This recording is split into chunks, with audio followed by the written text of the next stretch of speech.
저희가 살펴볼 다음 주제 한번 보겠습니다. 다음 주제는요. 2인자의 전기톱입니다. 트럼프 정부의 1등 공신이죠. 일론 머스크가 엄숙한 공식 석상에 뜬금없이 전기톱을 들고 등장했다고 합니다. 이게 무슨 일인지 싶으실 텐데요. 화면으로 한번 만나보시죠.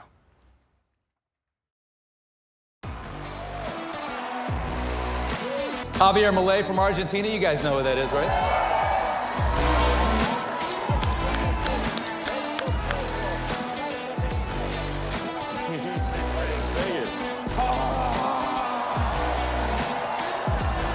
This is the chainsaw for bureaucracy.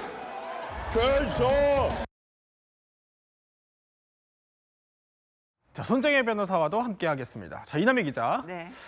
보면은 쇼맨십 엄청납니다. 전기톱 들고 막 이렇게 하는데 무슨 의미입니까, 이거? 왜 흔들었을까요? 일단은 그 전기톱을 전해주던 사람이요. 남미의 트럼프라고 불려요. 아, 그래요? 네, 밀레이 아르헨티나 대통령인데요. 2023년에 이 전기톱을 흔들면서 어떤 작은 정부, 효율적인 정부 이런 것들을 강조하면서 퍼포먼스를 해왔고 그 뜻을 담아서 같은 가치를 추구하는 최근에 뭐 효율적인 예산 뭐 이러면서 예산 감축 이런 것들을 추진하는 머스크에게 자신의 전기톱을 바로 선물한 겁니다. 네. 그러자마자 이 밀레이 대통령처럼 똑같이 전기톱을 흔들면서 정말 뭔가 이 관료주의에 대한 전기톱이다 하면서 퍼포먼스를 펼친 겁니다. 그러니까 관료자를 혁파하겠다 뭐 이런 뜻으로 보여주는 퍼포먼스인데 뭐 이건 일단 알겠습니다. 그런데 오늘 또 눈에 띄는 발언이 하나 또 나왔어요. 정광재 대변인. 보면은 푸틴이 자기를 감당하지 못할 거다 이런 얘기를 하는데 이건 도대체 또 무슨 말입니까? 이건 이제 트럼프와 푸틴의 관계를 의식하는 것 같아요. 트럼프와 푸틴이 지금 러시아 우크라이나 전쟁을 두고 휴전 협정을 벌이고 있잖아요. 예. 그 가운데에서 푸틴은 본인의 마음대로 이 휴전 협정을 좌지우지하려고 하는 거고, 그러니까 머스크는 트럼프 대통령을 도와서 자신이 미국과 우크라이나 또는 서방 국가의 유리한 쪽으로 휴전 협정을 이끌어내는 협상에 임해야 할 텐데 본인은 적어도 트럼프보다는 훨씬 우월한 협상가다. 그러니까 트럼프 대통령을 돕는 자신을 푸틴은 흔들지 못할 것이기 때문에 결국 전체적인 휴전 협상에서도 미국과 우크라이나 또 서방 국가들이 우위에 점할 수 있을 것이다라는 뜻을 간접적으로 전달한 게 아닌가 싶습니다. 그러니까 일종의 러우 전쟁 종전 협상에서도 또 본인의 힘을 과시하는 네. 그런 듯한 발언을 한 건데.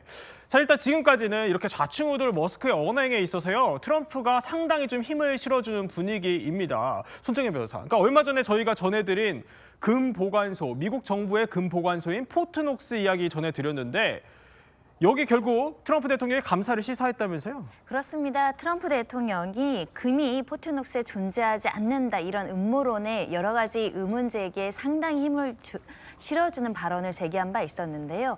일론 머스크, 그러니까 미국의 신설 자문 기구이죠. 정부 효율 기구의 수장도 마찬가지로 포트녹스에 금이 있는지 누가 훔쳐갔는지 이 부분에 대한 감사가 필요하다라는 점을 시사를 했습니다. 그러면서 실제로 미국의 금 보유국 내에는 원래 굉장히 많은 금이 보유되어 있었는데 예전에 누군가가 이것을 팔았다라는 음모론이 제기되기도 했었거든요. 근데 연례 감사가 진행되지 않다 보니까 각종의 설이 많은 상황입니다. 이에 일론 머스크 감사가 필요하다. 트럼프 발언에 힘을 실어주고 있습니다. 결국 이번 감사로 뭐 잘 공개되지 않았던 금 창고가 열릴지 또 이게 또 관심인데 그런데 또 한 가지 재밌는 건 트럼프가요. 백악관 집무실 책상을 바꾸기로 했다는 점입니다. 이게 무슨 의미인지 일단 영상부터 보고 오시죠. This is X, and he's a great guy, high IQ. And he's got this. Check out this cool train he's got to restore democracy. 저때 저 책상이 그러니까 머스크 아들, 저 조그마한 X라고 불리는 아들이 옆에서 저렇게 노는 모습이 보여서 저 책상까지도 화제였는데 근데 책상을 갑자기 바꾼다는 건 왜 그런 겁니까? 네, 관련해서 저 장면만 있는 게 아니라 머스크 아들 X가 코를 막 파고 또 책상을 만지는 내용도 이제 포함되다 보니까 예. 평소 개인 위생에 굉장히 예민한 트럼프가 그 때문에 바꾸는 거 예. 아니냐라는 이 추측성 보도가 나오고 있는 것인데요. 트럼프가 얼마나 개인 위생에 신경을 쓰냐면 백악관 집무실에 손님이 오면 화장실 가서 손을 닦고 오세요라고 한다거나 아니면 누군가 악수를 한 뒤에는 이제 손 세정제로 손을 닦는 모습. 그리고 진행자, 인터뷰하는 방송사 진행자가 기침을 하면 나가달라 이렇게 이야기할 정도로 아, 그래요? 위생에 대해서는 조금 예민할 정도로 잘 챙긴다고 합니다. 그러니까 저 트럼프 아들이 코딱지를 묻혀서 그랬을까 싶기는 한데 진짜 여부는 아직 판가름하기 좀 어렵지만 맞아요. 예. 네.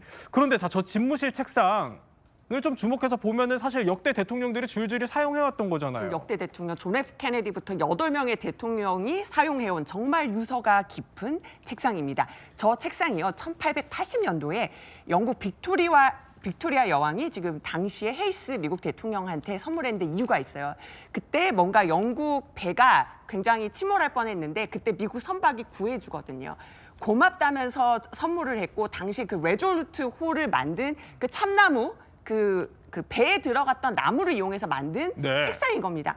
그래서 보면요, 저기서 수많은 일들이 이루어졌어요. 존 F 케네디 예전에 사진들, 집무실 사진을 보면은요, 어렸을 때 아들, 딸들이 이렇게 뛰어놀거나 그렇군요. 아니면 이제 케네디 예. 대통령 아들이 숨어 있거나 이런 사진들도 과거에 지금 이 장면입니다.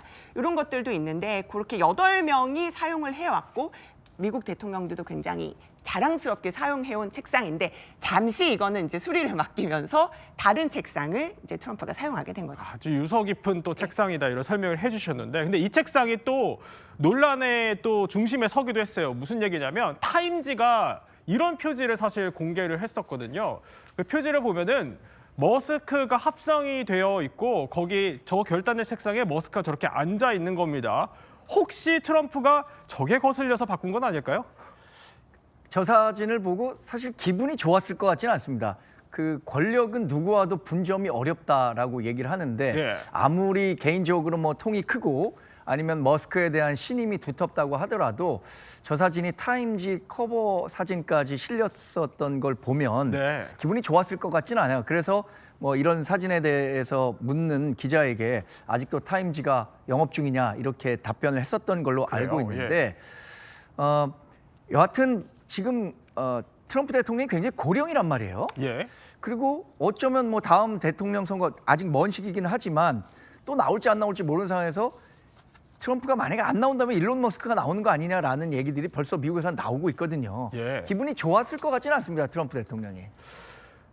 그럼에도 어쨌든 뭐 기분은 안 좋았을 수 있다고 하지만 머스크는 일단 당분간 굉장히 좀 거침없는 행보를 이어갈 것 같습니다. 그도 그럴 것이 머스크 고집 때문에 달 탐사 프로젝트가 좌초될 위기까지 놓여 있다면서요? 그렇습니다. 일론 머스크가 미국의 우주개발 정책의 방향에 대해서 이야기를 하면서 달에서 화상으로 옮겨야 된다 이렇게 이제 주창을 했었거든요.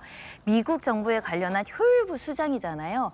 그런 만큼 나사에 관련해서 구조조정을 단행하겠다라고 지금 주장도 하고 있는 상황입니다.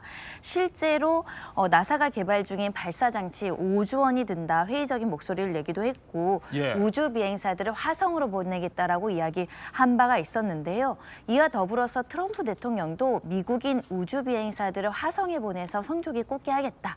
이렇게 화성으로 방향에 대한 전환에 대해 힘을 실어주는 목소리가 나오고 있는데 미국 정부가 지금 달 프로그램과 관련해서 아르테미스 프로젝트를 굉장히 거대하게 진행하고 있거든요. 네. 우리나라도 참여하고 있습니다. 그리고 다른 나라를 포함해서 53개국이 어마어마한 프로젝트에 지금 참여하고 있는데 우리나라도 참여를 해요. 그렇습니다. 예. 그런데 이렇게 아르테미스 프로젝트에 대해서 방향 전환해야 된다고 하니까 핵심 인사들이 지금 사직서 내고 은퇴하고 있다라고 하고요. 그래요? 그런 만큼 이 새로운 행정부가 이 아르테미스 프로젝트에 대해서 다소 축소하거나 진행이 더딜 가능성 예측되고 있는 상황입니다.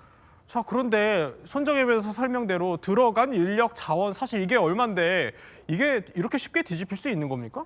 제가 자료를 찾아보니까요. 예. 2020년 기준으로 이 아르테미스 프로젝트에 투입하기로 한 예산이 32조 원입니다. 근데 그때 당시에 원달러 환율이 한 1,100원 정도 됐으니까 예. 지금으로 따지면 한 40조 원 정도가 되는 어마어마한 돈이에요. 그러니까 우리나라도 참여하고 있다고 했는데 53개 나라 가운데 우리나라가 10번째로 참여하겠다는 뜻을 밝혀서 네. 우리나라도 이 아르테미스 프로젝트에 적극적으로 기여하고 있습니다. 근데 그 일론 머스크가 갖고 있는 비전은 정말 대단한 것 같아요.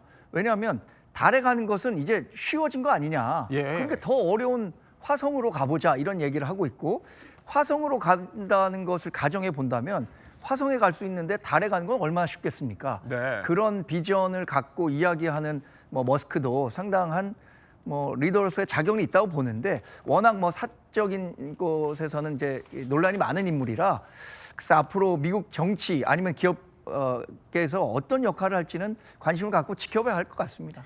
예, 여기까지 또 오늘 이야기 한번 핵심만 살펴봤습니다.